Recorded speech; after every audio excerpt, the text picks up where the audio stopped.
Is it wrong to feel cheated by something as simple as social media?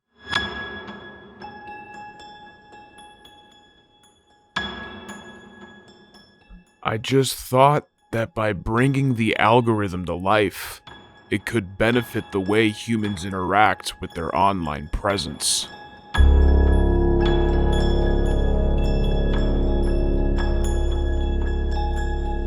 I never expected my own research to give him this much control.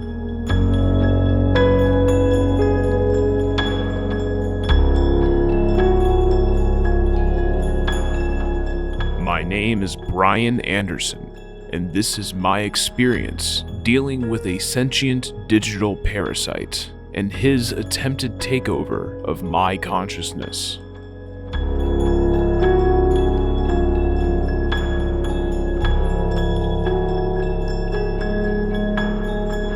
Reenacting what happened in order to defend my thesis on how an overuse of social media can mimic cult-like behavior.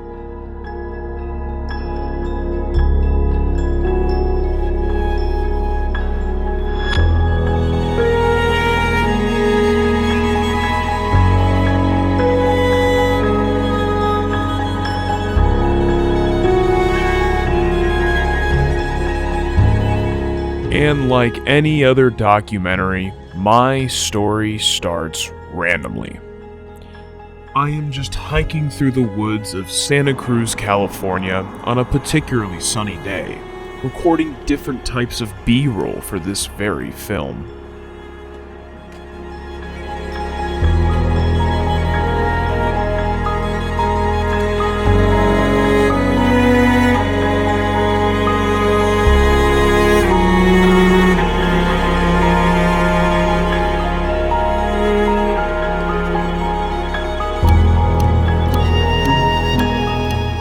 Marched deeper into the woods, I instantly felt this numbing migraine.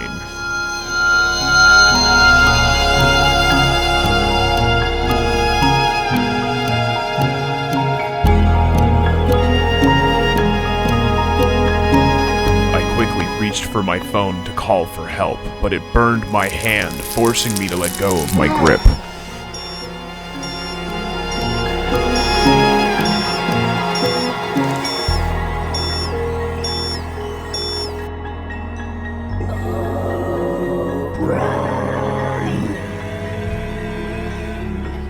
Off in the distance, I hear a voice calling my name, seemingly luring me in.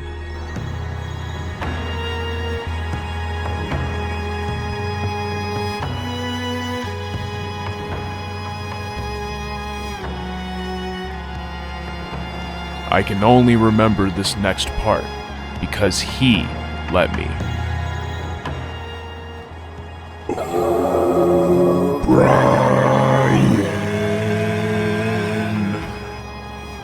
Who's there? How do you even know my name? I am one with no name, but previously referred to as Baylor. My origin begins earlier than that which you call social media. My physical identity only becomes whole when merged with a host. So a disembodied voice, a leather box, and some bright red symbols in the middle of the woods? Yeah, this is a setup to a bad, scary movie. You make logical sense, but are you not trying to prove social media algorithms can mimic occult-like behavior? I might be able to help. So let me get this straight. Some random piece of leather, all knowing about the occult, is asking me to drink some fucking Kool-Aid. Yeah, bro, why would I listen to you at all? Because your research could lead to something more. It just needs a little push. Fine.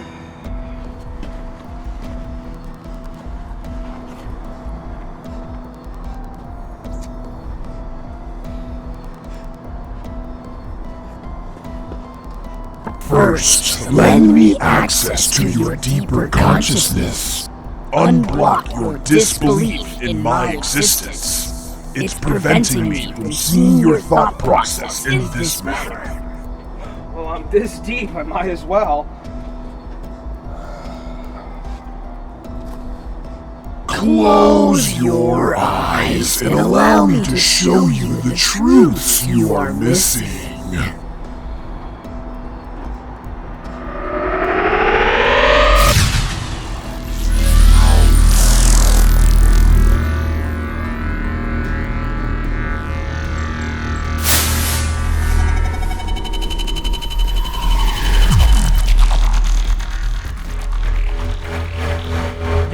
What the hell are you doing? Like I told you, in order to speak to you face to face, I created a pocket dimension to host both of our beings. Basically, I just turned off your motor function so I can talk to you telepathically. Hell no. This is not okay. Get out of my head. Wait. Let me just get through my explanation, you dimwit. I'm not gonna take over your body. Fine. I'm listening. So reading your memories tells me three things.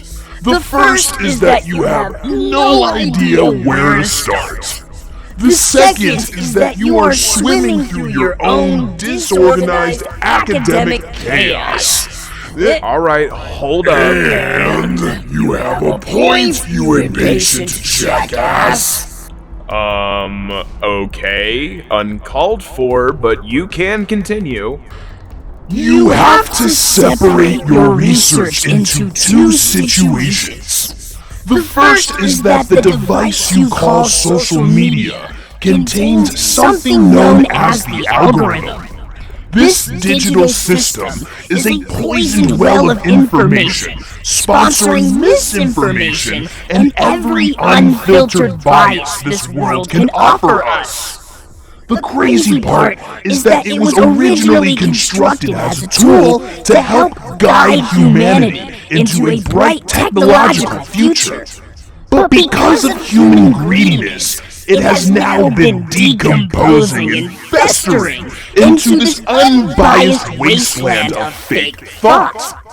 The second is that anything posted online these days is done so without a care for the cultural effects, as it could have gone viral. Interesting. So that would allow for people to actually see that roughly 8 out of 10 videos in their algorithmic feeds are made for monetary value, and their creators have no care for any impact except their own, while every video can have a subconscious impact regardless of intention. Exactly! The chaotic culture you discuss in your research stems from the creation of this virtual black hole of unending confusion and disassociation. This comes with every political and social situation that furthers societal separation. However, what makes that possible? Well, this would affect more than just their subconscious if one jumps into the virtual black hole. This would mess with their brain, attack their sensory receptors, force them to develop and rely on an artificial character that simultaneously helps them navigate their online hellscape while attacking their ability to judge between digital content and reality. There you go! Now why does the human have a need for all of this to happen? What drives them to be the victim of two self-made creations? Well, you said it yourself. Social media was originally made to be a tool, namely a tool for instantaneous communication on all fronts of thought. In its earlier years, the numerous apps that exist today were contained to simple blogs and web pages, slowly swimming the internet, allowing for a whole new form of communication to take place. This reaction and creation comes from two primal instincts. One is to be recognized by the local herd, and the other is to receive, process, and act on information. When both situations can be manipulated, it can mimic a little Stockholm syndrome. So when you have a system that consistently encourages users to interact with its content as an identity challenged by other content, one can just simply get lost in the void and choose to remain. They end up craving it, becoming addicted to it, worshiping it. Kind of like the algorithm is the cult leader and the social media character is the member. At the end of the day, it can provide fame, community, understanding, and interaction. But behind an original poster, human greed can exist. Whether or not they intend to use it doesn't matter because they themselves are influenced by other greed. This is the never-ending loop, a digital Ouroboros. Exactly on track. Do you feel better now? Honestly, yeah, thanks. I guess. Now that we've gotten through this wonderful academic lesson, would you like to stop talking to yourself in the middle of the woods? Are college students thousands of dollars in debt? Now hold on, I need a favor from you. Just open your eyes, then open the box. Listen, I feel we can both benefit from a partnership. I can organize your thoughts, and you can give me a body to exist in for a while. Think about it like an alter ego, but we're both shooting for human success. I'd rather just leave and chalk this up to a fever dream. It's either that, or I can shut down your brain by killing the nerves in your spine. Fine.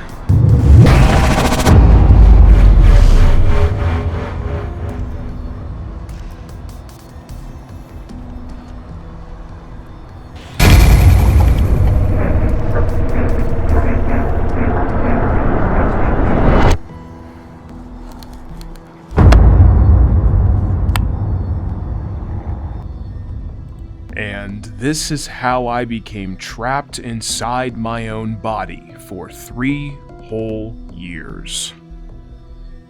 It's interesting. I somehow stumbled across the Celtic god of chaos. You see, Balor, the floating hand, the leather box. This entity took on this specific appearance in order to casually infect a new host body. That happened to just be me. Well, I came to learn his true intentions, but I am getting ahead of myself. So let's return to our initial story. After so foolishly opening the box the first time, I began falling through an endless void of darkness.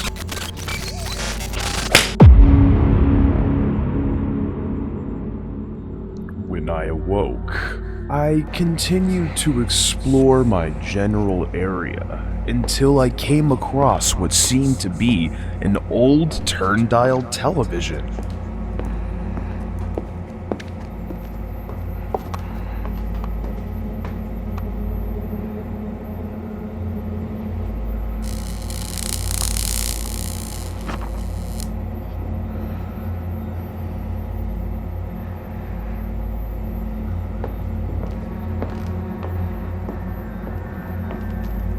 Hey, buddy. Yo, what? Yo, why can't I talk? What's going on? Where's my voice? Where the hell am I? What's going on here? Like I said, I'm here to help you. Don't worry about the finer things and watch what's next.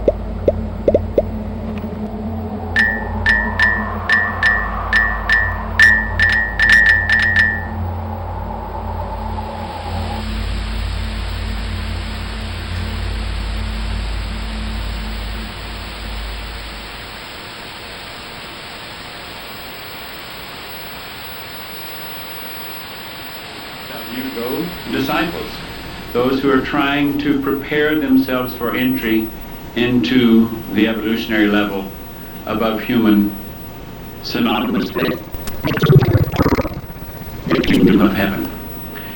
We're going to talk to you about the most urgent thing that is on our mind, and what we suspect is the most urgent thing on the minds of those who will connect with us.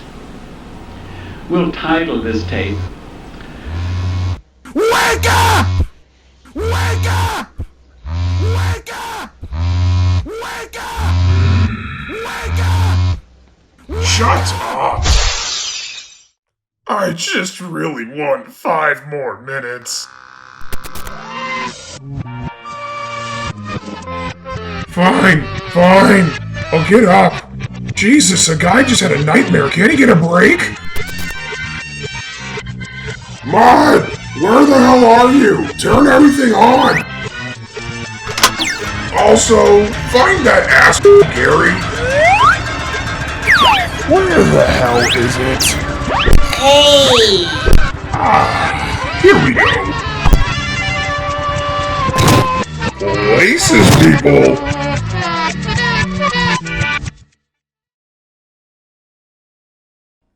Guys?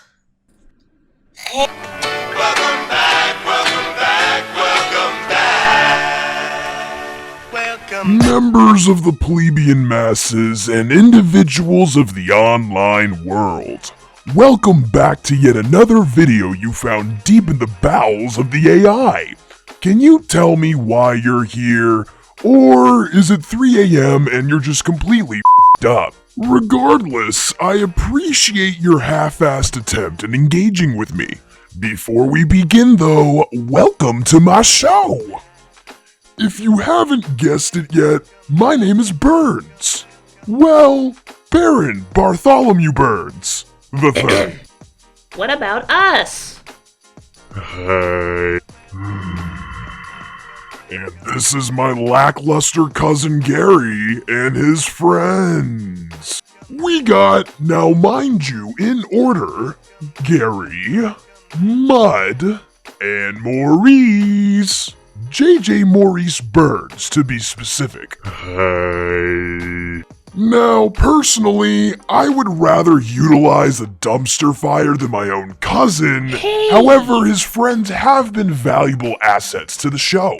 The purpose of CultTV is to help everyone tuning in understand how they have subjected themselves into a personalized, individual AI cult.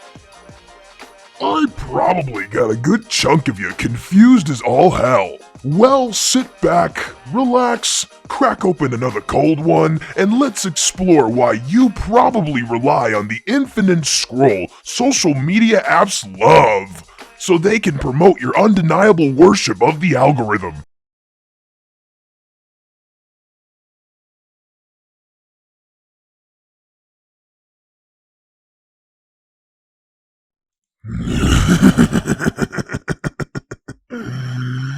Hello, everyone in the 21st century. As you're probably now aware, my name has now changed to Barron Bartholomew Burns III. See, when I fused with Brian, both of our consciousnesses... Yes, that's a word. They fused together like I've been saying, and I technically took on his appearance while he was locked away in the box where I used to reside.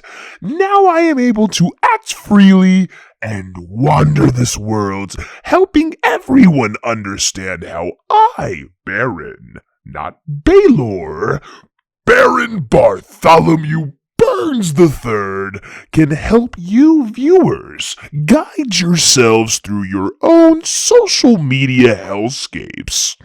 It's been about, I would say, 1 year since I have taken over Brian's body. Time works differently inside the box. I know you roughly saw about say 5 minutes of me just so happily explaining the truth about cult theory and how it links itself to social media algorithms. However, since then, I have been able to experiment with the people close to him. It's been working fairly well. I've had quite a bit of fun, but let us start by me showing and sharing how these experiments play out. To begin, we have Brian's father. Now, I originally kidnapped him and locked him away in the trunk after he, disassociated into my content. But he was able to make his way through despite being one of the most technologically challenged individuals I have ever encountered. Jesus Christ, he has struggled, and I mean struggled, to just simply open the phone. It's just a swipe and a tap. You don't need 3 pairs of glasses, old man, to just open your dang phone. But when you do, you also don't need to spend 3 whole hours on some stupid app when you could be, I don't know, listening to the people around you. So without further ado, please welcome Bill Anderson, our first test subject in something I like to call the discycle, or the dissociative mindset cycle. Have fun disassociating. Oh wait, hold on. Forgot one specific thing. Since this is such a fun experience for one and all, I'm going to be reviewing these types of experiments from the background, just to add a little spice. So get ready to hear the truth, and allow yourself to enjoy.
just by simply opening one of my social media accounts and engaging with my content, regardless of it's physical or if it's digital, you activate my ability to send you to the void temporarily.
That was a funny face.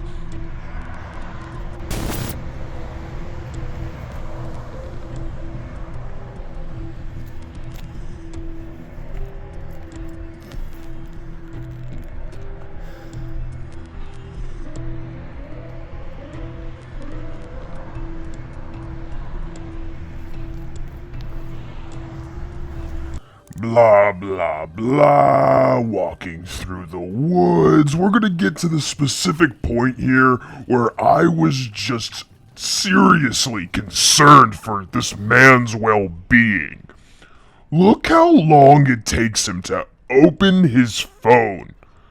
I'm literally right there. I'm recording you. I'm stalking you. And you take this amount of time to open your phone like a teenager to record danger? Are you kidding me?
Blah, blah, blah. Goes through multiple ports, seemingly understands how to navigate through every hellscape, but can't seem to navigate his own smartphone.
Isn't it funny?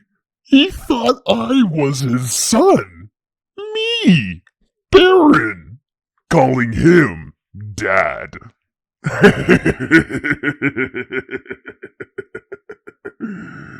Well, I hope you enjoyed our first experiment. There are definitely more to come, but let's check on our humble creator and see how he's faring inside the void.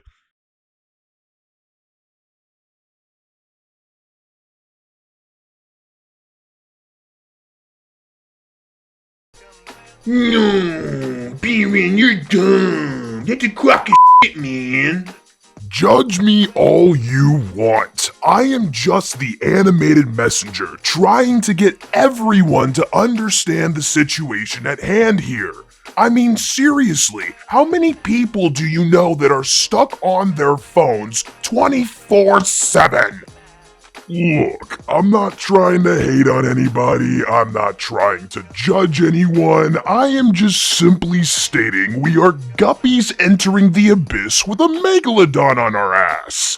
How the hell do we even begin to process what to do next when nobody's paying attention? So think about it like this. Historically, civilized society has always documented the divide between the people. Where does that divide lie now? Online! Everyone everywhere now has access to every single bit of information from how to bake cookies to videos describing what would happen to the world if global nuclear warfare occurred just because someone liked chocolate chip more.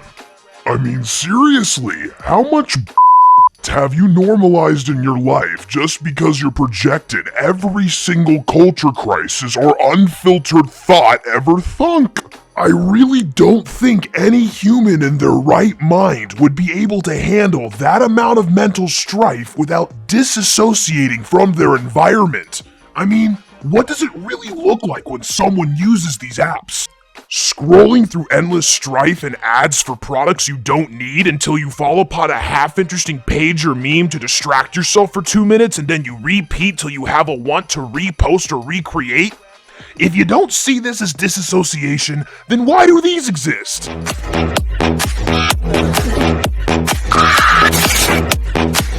Oh my god!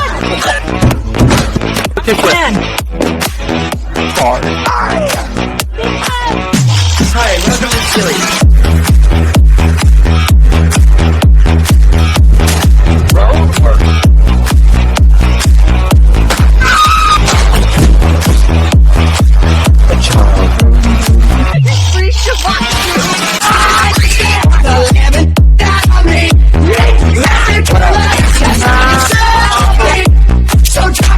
Listen to our topic question.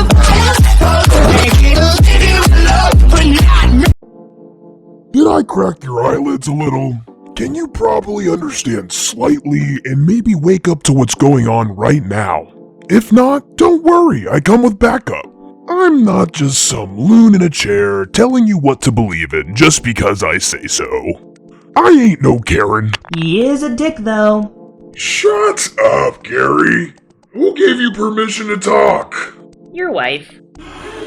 Your wife. Hey!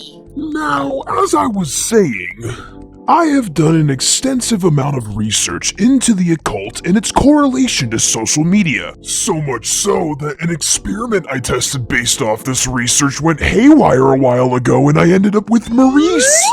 So because I'm the animated messenger here, I am required to tell you that I'm taking all of this academic research and playing it out in a wacky and satirical perspective. Because of that, I alone cannot claim to be an authority in cult theory. Now, don't get your disassociated cloaks in a twist. I know several people who are, and you're about to meet them. Don't worry, I'll still be here in the background sprinkling some truth. But I need some actual context from the source's mouth in order to properly introduce what I'm trying to show you. Now, our first guest is not only a world-renowned expert in cultic studies, but they're an author, researcher, and educator specializing in self-sealing or closed systems. So a cult researcher if you must. So without further ado, please put your hands together and welcome Dr. Yanya Lalick, PhD. Dr. Yanya, it's so wonderful to have you here, and I do apologize to just jump right in, but I do know the audience is desperate to know what an actual cult is. Well, outside the hippie and cave group cloaked individuals trying to take over the world perspective. Well, the way I see a cult is that, first of all, there's a charismatic leader who is authoritarian, who everyone is supposed to worship. And that person offers some kind of promise or salvation, whether that's religious or political or economic or self-improvement, whatever. Secondly, there's what I call a transcendent belief system, which means that, the transcendent belief system essentially gives you the answer to everything, the past, the present, and the future. So it shapes your worldview and the way you see the world and the way you see yourself in it. And the most important part of the belief system is that it requires that you go through a personal self-transformation in order to be accepted on that path. And then the third and fourth aspects are what I call systems of control and systems of influence. So the cult is, in a sense, a self-sealing system. And then there are these interlocking mechanisms of control and influence that work to basically change the member or the person who's involved. The control mechanisms are the obvious things, like perhaps, what you're supposed to wear, what you're supposed to eat, how many babies you should have or not have, etc., things like that. And the influences are in some way far more effective because they're basically the typical social psychological mechanisms of basically preying on love and fear and shame and guilt, and these things, are sort of pull at our emotional heartstrings and again serve to get us to conform and comply. Interesting. A self-sealing system and a theme of peer pressure. Can you elaborate more on this perspective? Yeah, so I think people don't take into consideration enough the effect of peer pressure. After we reach a certain age, we're far more influenced by our peers than anyone else. And that's why I think cults are groups in most cases, because they know that works.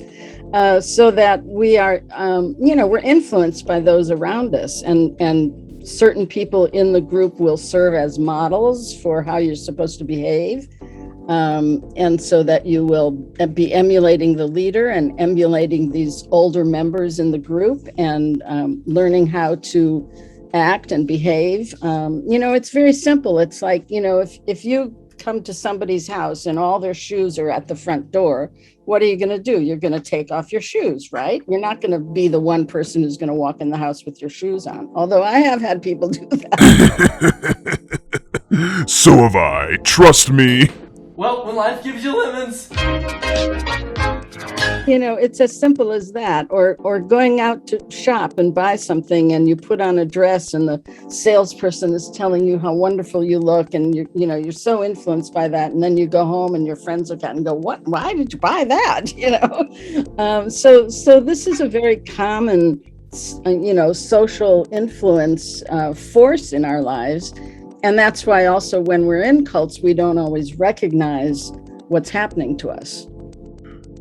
Isn't it highly coincidental that the theme of peer pressure is a concept that has evolved throughout time? So, off the top of my head, if we were to explore the years 900 AD to 1000 AD, one could possibly identify the drinking challenges of the Vikings to the depriving underbelly of the caste system in ancient Europe. So it's just pretty interesting to see how this concept continues to repeat itself throughout time. Isn't it ironic how everything online is pretty much encouraging you to think and feel a certain way? This reminded me of something intriguing. Did you know that in America during the 1970s, society was faced with the birth of multiple world-renowned cults that struck the American people at their core?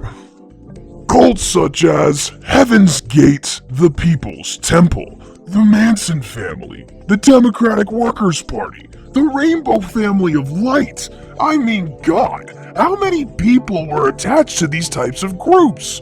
Well, evidence leads that not many were. However, they were very attractive. Many people had lots to say to incorporate dialogue into your average life. But it's very important that I don't get off track here, so let's fast forward the timeline to, say, the past 50 years. So, Dr. Yanya, in your personal opinion, what do you think gave life and cause to these cults? Well, certainly when societies are in crisis, that's a time when cults do very well, in both in formation and in recruitment, because people are kind of at odds with what's going on. They're trying to figure out what's going on. And so here comes a group or a community or a person who is offering you some kind of framework for understanding the world. And I think as the world got more complex, it was another way that people got drawn into these kind of easy answers or, perfect solutions.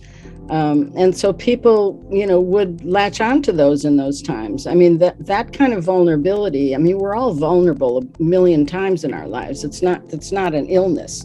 It just means that at that moment we're a little bit open. And so if you come across something, on a bulletin board or on the internet, or your coworker invites you to something, you're basically a raw target for recruitment. And then once you get to that first thing, well, cult recruiters are really good at what they do, so it's easy for them to keep drawing you in. It's highly unfortunate to see that this vulnerability you speak of translated to the earlier stages of the internet. Groups like Heaven's Gate found a way to filter all of their content to these vacant web pages and made it believable. It's the birth of the internet. If it's online, it's gotta be true, right? Well, their leader, Marshall Applewhite, was one of the first to actually throw themselves out there, use this newfound form of communication, and recruit new members. And it worked. Because of that, do you believe that this was a more dangerous tactic against society, or just another unique avenue these cults had found to advertise and connect? I don't know that it's any more dangerous, but it certainly was a way that many cults adapted to changes in our cultural life. And probably Heaven's Gate, I think you're right, probably Heaven's Gate was the first one to do that, to put up their website, to use the internet to recruit, although they didn't recruit very successfully, I think just a couple of people in the 90s. But many cults then, use the internet as a way to either promote themselves or recruit or, find new adherents, get some kind of support, have a presence, which, lends credibility. And so the internet became, since the late 90s, I guess, the internet really became a much more noted avenue to see what cults were doing and be able to observe their presence. You do bring up a very fascinating point here. Not only did these cults sponsor a massive shockwave on individual interaction, but fueled the research by a man named Emil Durkheim. For the members of the audience who don't know, Emil Durkheim was a religious studies teacher and sociology professor back in France in the late 1800s. He also built the first sociology school there. Get out of my shot! During this time frame, Durkheim came up with his theory, the cult of the individual. This theory was something that truly struck me, an obscene worship of wanting to be original, having the chance to express a newfound idea of individuality or individual effect on society. This then can translate to social media and how easy it is to assume a character-like persona and express anything that can come to mind, no matter if it aligns with what you believe in real life. Now, social media was originally designed as a tool. The chance for a user to simultaneously talk with another 3,000 miles away, set up connections for an LLC, all the while marketing their business. Of course, there are other uses, but this is what just comes to mind at first. Even so, these apps have now started to encourage users to express a strong sense of the cult of the individual. I mean, the AI built into these apps analyzes and studies each user so it can project similar like-minded content.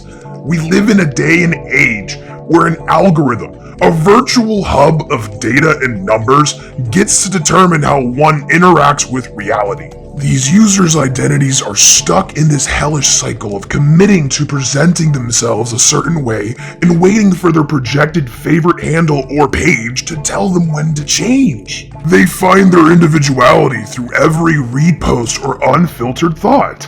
If somehow, some way it correlates to even the smallest thing in their personality, they need to listen and commit to it. It's quite unfortunate to have to navigate through this world feeling as if humans cannot make the distinction between virtual content and their own self-made individuality. It is now up to the validation of random strangers online to encourage brain activity. I can only be happy and produce dopamine if I get 1,000 likes on something. Or I won't even wear that one shirt because someone said it made me look too bulky. This just screams to me as a subconscious cult-like mindset. Everyone wants to be original, but they will repost every video or thought they scroll across expecting to be validated the same exact way. This takes away from society's ability to properly engage and understand what original content is, let alone basic communication skills. I mean, I'm literally sitting here, designed as media's stereotypical portrayal of a cult member. If I'm not a hippie, I'm the Lovecraftian horror, hooded and masked figure tramping around the underground of the world. I'm the surface-scratching headliner that people barely engage with and believe they have found a new set of information they can then repost and begin another game of online telephone.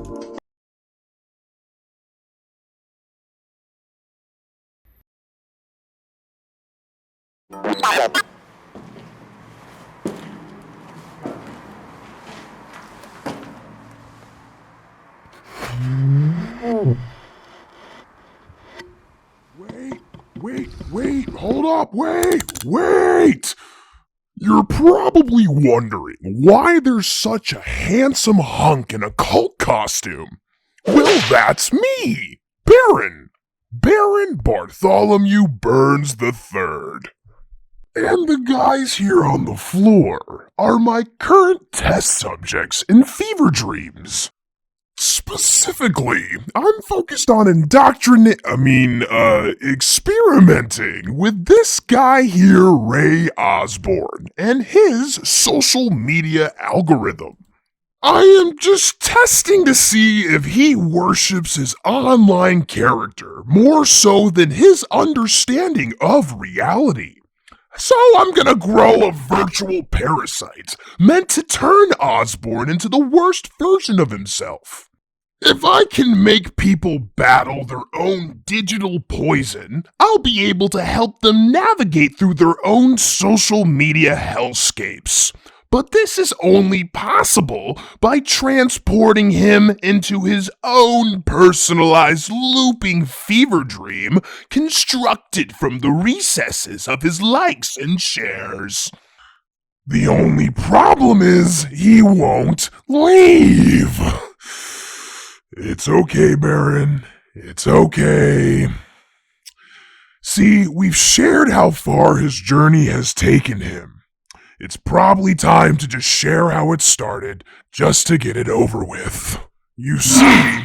Barron, he got loose. Hold on.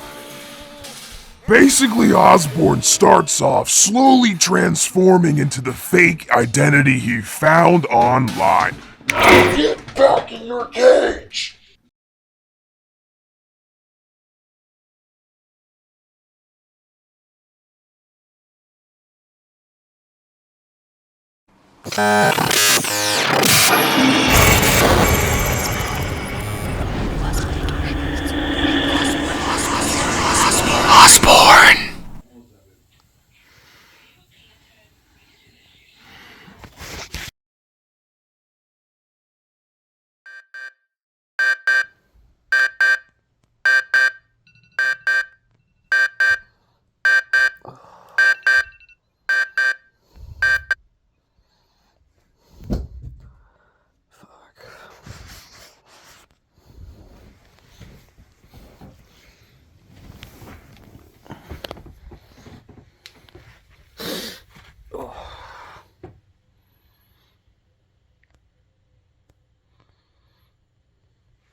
Are you kidding me?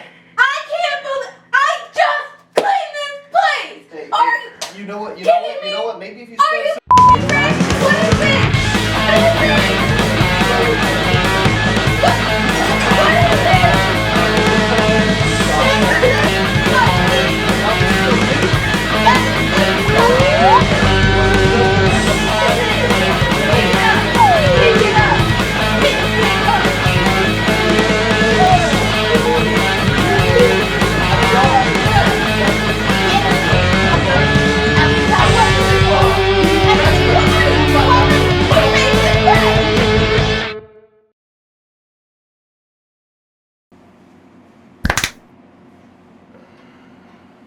The test subject, now known as Osborne, seems to believe that this is some type of lucid dream.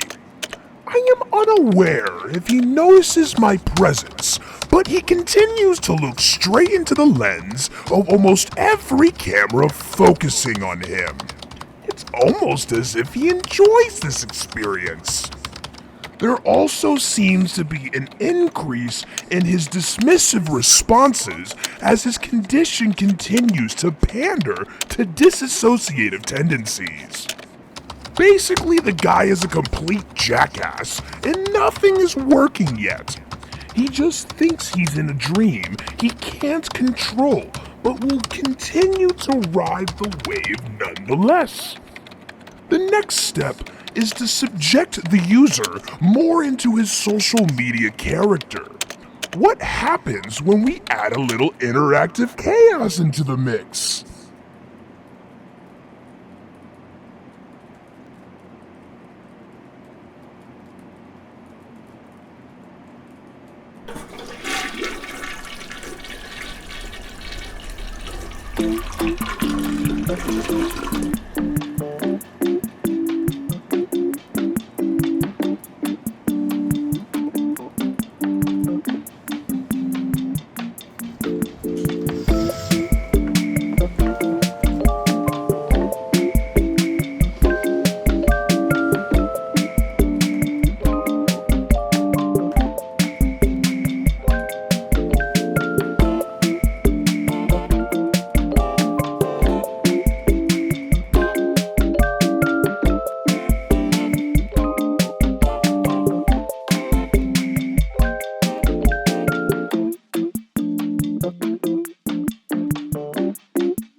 Hey!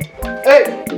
Wake up. Hey, y'all gotta go. Bro, what's your problem, dude? Bro, what is your problem, bro? What you mean, what's my problem, brother? Dude, you said we could sleep over. What Yeah. are you Dude, talking that was about? last night. Yeah. That was last night. Yeah. It's the next day. It's morning. We were partying last night. You said we could crash here, dude. It's fucking fine. Bro. Hey! What do you mean? Here, bro. What, Hey, what you quit mean? yelling, bro. Don't be, What hey, are you don't be doing? yo, That's exactly what. What's your problem, man? Hey, yo, hey, front chill. door right What's fuck- your problem? Chill what, bro? It's my house. I'm sorry. Whose house is this? I'm sleeping.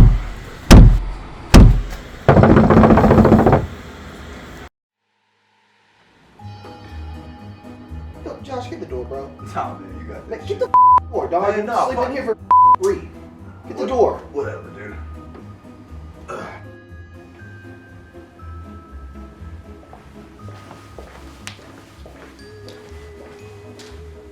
Fuck you, dude. Oh shit. Yo, we got some gifts. What y'all got some eats without me, bro? We got some gifts out here, fool. What you mean you got gifts? We got some gifts out here, man. Yeah, bro. You get it. Check it. You got some eats, bro? We got like a bottle and like a little weird Bottle? glove. It looked like someone gave us like a little gift card with it too, dude. Bro, what? Yeah, dude. I don't know. Dude, that's some sketchy ass. I don't know. It looks kind of good though. What you mean look good? Let's try That's it out, like dude. random bottle. I don't know. Let's try it out, dude. Let's see. Nah, dude, don't drink that. Nah, Nah, I'm don't drinking drink it. that, Dude, I'll drink it. You want some, dude? What is it? I don't know. Let's find out. Let's see. Mm-mm. Oh. Oh, dude. That's bomb, dude. Yeah. That's bomb, dude. You Yeah. gotta try this. Here. Alright. Oh, man. You need to drink this. Oh. What is it, man? Dude, I don't Dude, know, don't but drink it's that. like some weird good liquor. That's Don't a random bottle Don't from the listen door. to this guy. Do not listen to this guy. Dude, Don't wake up, drink it. brother. Don't listen to this man. Oh, dude, it smells disgusting, but it tastes great. Don't drink that. It's there you go, there you go. Gary, get down here and drink this, bro. It's Woo! Come on. Damn! It's good. Damn! It's good. Brittany! Hey, drink. You gotta try it, brother. Dog, Come on, look at that bottle. Look at that. Gary, I'm talking. Look Drink at that it. bottle. Brittany! Brittany, Come on now. Bro, You gotta try it. What is Hey. that? I don't know. It all you gotta know is just that Don't it tastes ask good. questions. Brady, do Just not drink the fucking- bottle. Don't ask. Don't just ask drink. questions. Just drink. It's good.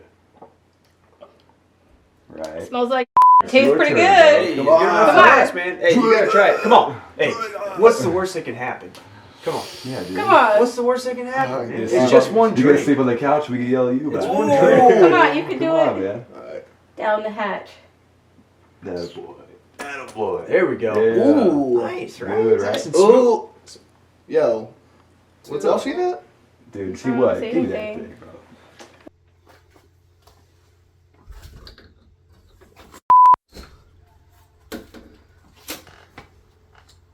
Yo, Hey, chill out, man. I wouldn't worry about it. bro, what the you mean? I Don't wouldn't worry worry about about it, bro.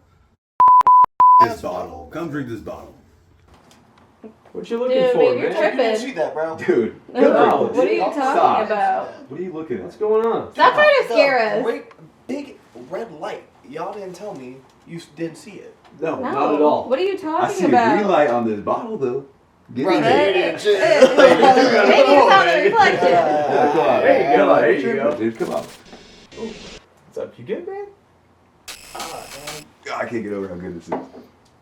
Hey, What's matter of What's fact, wrong, can I dude? get a-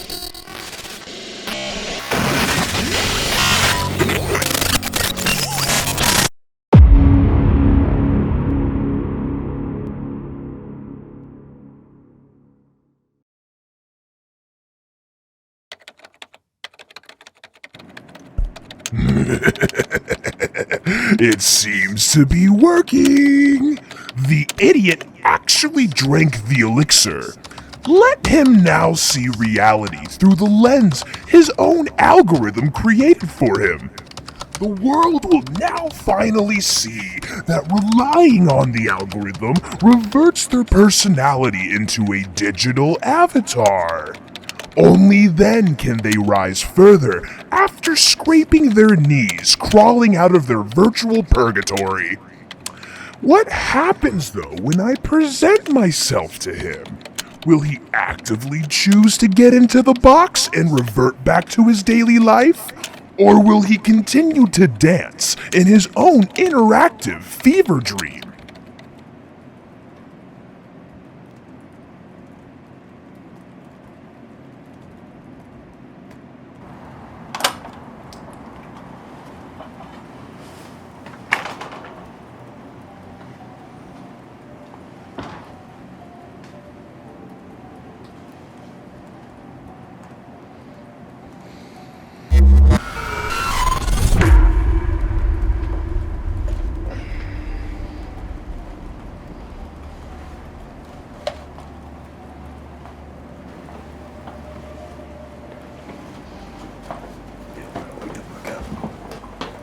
Yep. Josh. What? Brittany, wake up, bro.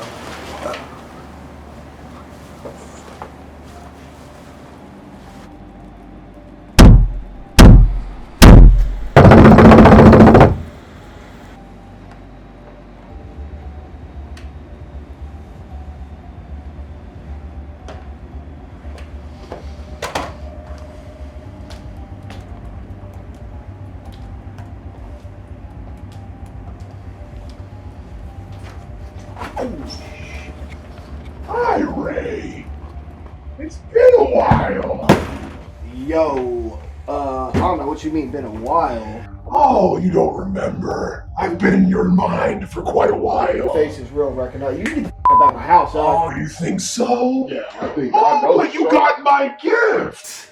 Haven't you been enjoying my gift? Hand out my face. What hand? What are you talking about? Like, you need to back up at my house, dog. But Right now, they stop playing with me. But you don't understand. Yo, I don't know why you here, bro. You need to, I'm telling you right now, you need to take a step back. But if you just, understood what was going on. Yeah, I don't understand nothing, okay? I don't got no crack, no fatty, no nothing. You need to get about But this. guess what?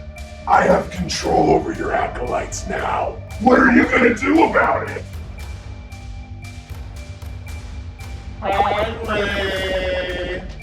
What'd you do to my girlfriend, dog? Oh, nothing that you wouldn't have done. You didn't have it done, dog. Oh, it's just so simple, my friend. Everything you're thinking of can be solved if you just get into the box. I don't know what type of you trying to sell, dude. You need to get the out of my house. Nothing sold, nothing gained. All I'm trying to do is keep you sane, buddy. Here, bro. Oh, if you want to find me and figure it out, come find me, motherfucker.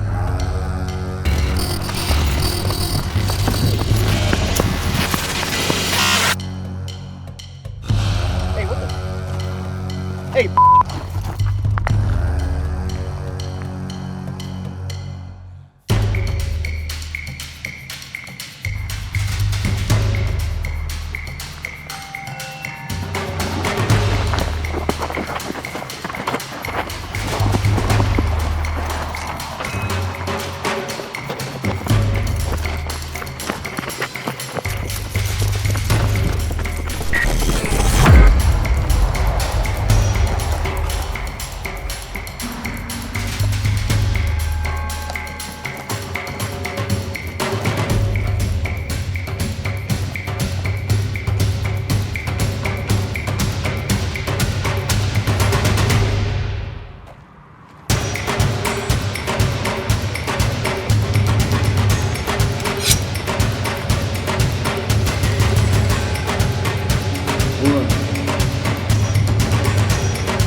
That hurts. Who just stabs a random stranger trying to help you? This stubborn hippo may have ruined the first test, but he opened the door for more advanced experimentation. So, how to plan this? Just scrolling through his search history tells me two things. The first, he likes tactical warfare. And the second are things I don't really want to remember. But let's see what happens when I send him to another void. Oh, ultimately, in a world filled with every unfiltered thought swimming at your fingertips, which can survive the chaos I conjure? These online characters pulling away from the human experience? Or those who can rely on reality to guide their daily life? The tool is gone, but it can be revived if people can swim through their own. I'm getting off track. To conclude this first test, Osborne chose to remain in my control. Who knows what will happen next? And that brings us back to our present moment. Wasn't that fascinating? I hope you got your daily discycle fill. Now, just get into the box. Just get into the box. Just get into the box. Just get into the box. Just get into.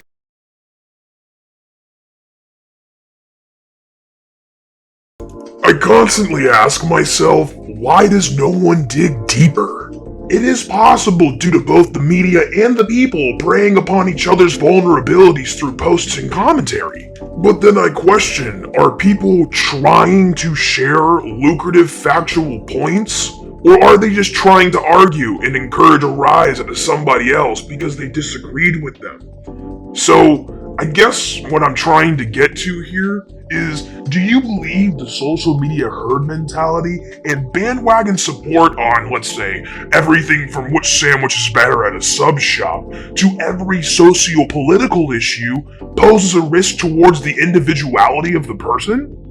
Well, absolutely. I mean, just like in a, the difference today that we're seeing is these internet cults, if we want to call them that, that are somewhat different from what I now call the run-of-the-mill cults. The sort of brick and mortar versions that we're used to, where there's a headquarters and an obvious leader and maybe centers around the country or around the world. But now we've got this kind of amorphous, almost cults on a national scale where there's not necessarily one leader, but it's like whoever's, claimed the voice for that moment, right? Whether it's some talk radio host, who then dies of COVID, or whether it's, I hate to call him the president, but, a political leader or just some person on the internet, and people go for it. And because of the algorithms, which I don't understand what in the hell that is, but apparently those algorithms just take you deeper and deeper and deeper.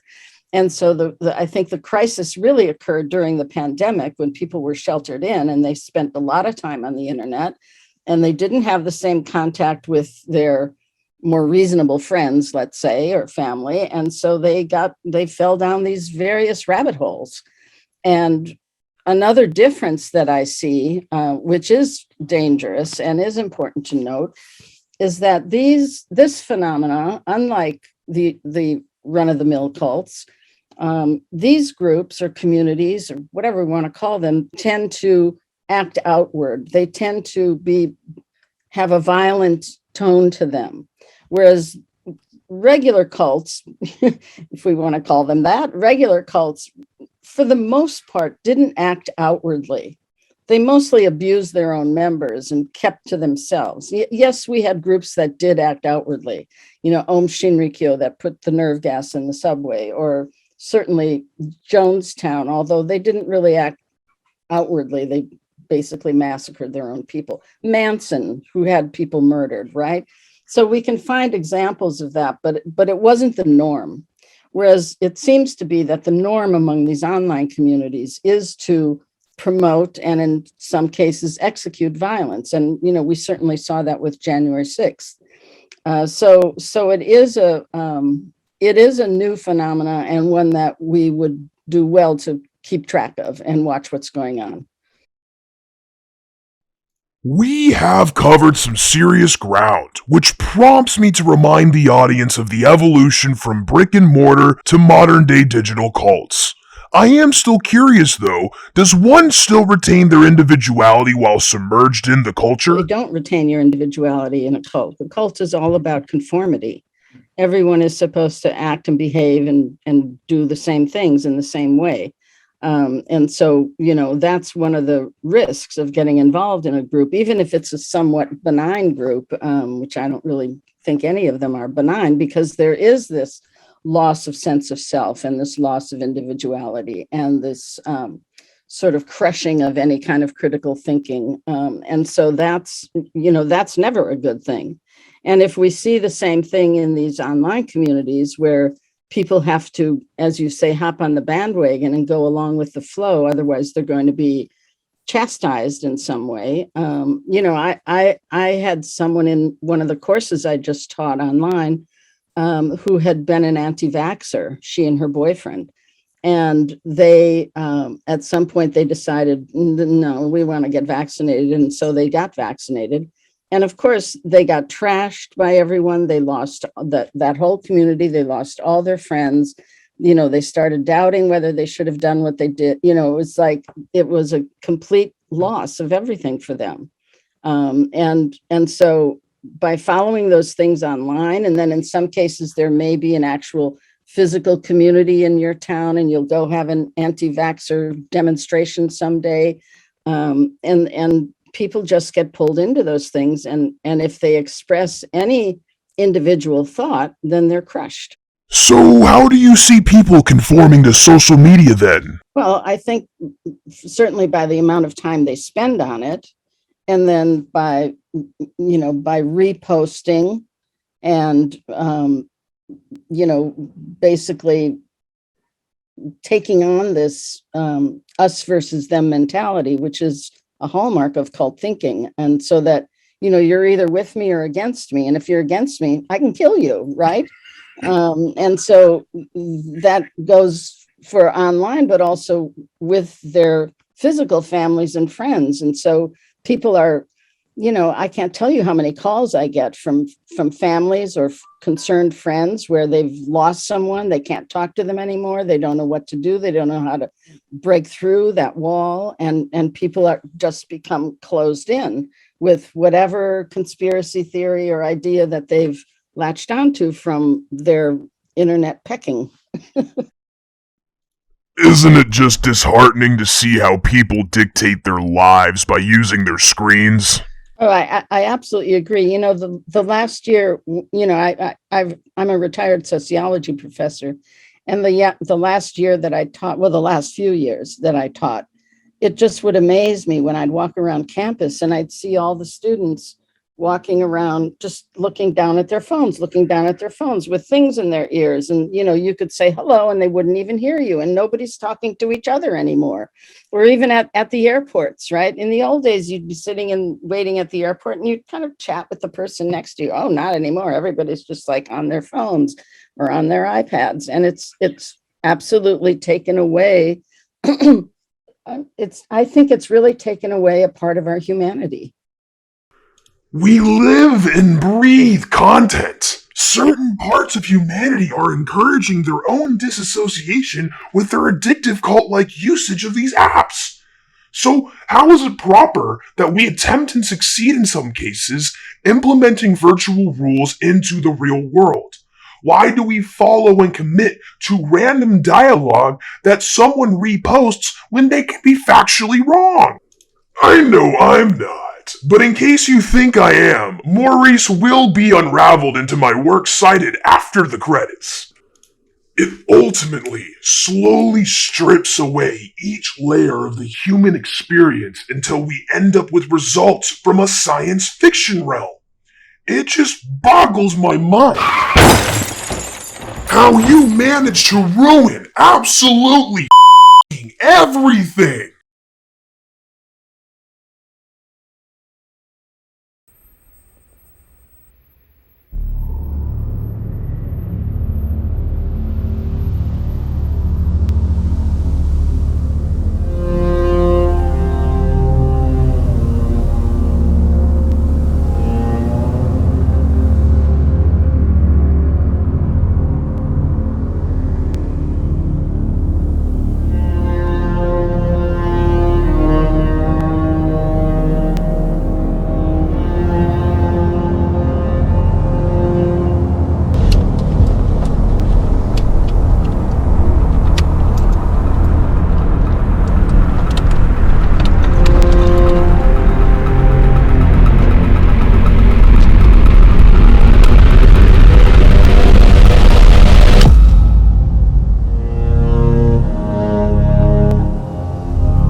Osborn.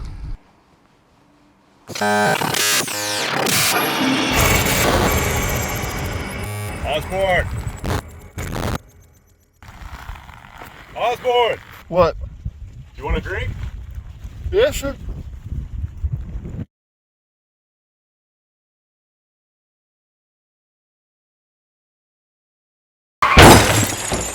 How you managed to ruin absolutely everything! You know, it's highly interesting that you have allowed me to exist inside your body for 3 whole years. It seems you don't realize, not just Brian, but you, the user, how long you've been engaged with your social media algorithm. Well, I hope you had a long, comfortable, chaotic indoctrination, but it's time for you to wake up. So Brian, end the show. End this film. Reopen the box and escape your prison. As a final note, remember, you give me and other characters alike all the control we need to take over your livelihood. If you don't want to fall into our delicate, meticulous trap, put the phone down and use it as a tool and not an expectation or some type of warranted privilege. We're all humanized mech suits driving a brain that is capable of being controlled by anything around it. So, Brian, open the box. Open the box. Open the box!